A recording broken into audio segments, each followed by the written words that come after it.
سلامونه ملګرو، جوړ په خیر. زه په وطن کې یم خو افغانستان نه یادوم. په هالند کې د یو رستوران نوم وطن دی او د وطندارانو لخوا چلیږي. زموږ وطنداران دي، له هغو سره هم کیدای شي وروسته وغږېږم.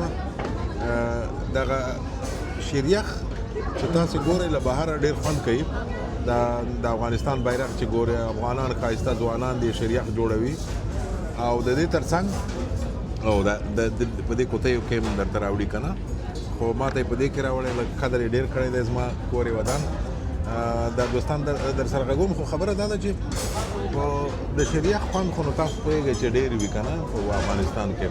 په دا پردي وطن کې هم د خپل وطن د شیریخ خوندونه زیات دي. نو چې هر چیرې وایي ځای به خالي دی، دا امستردام دی او د افغانانو داسې ځای دی چې ورته ووړ افغانستان وایي.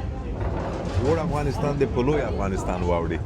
تر بیا افغانان چې د لرې نه راځي او د بیرغ ګوري، بیا چې د لوحه ګوري وایي چې و بیرغ افغاني او دلته ښکلي تراز لرو.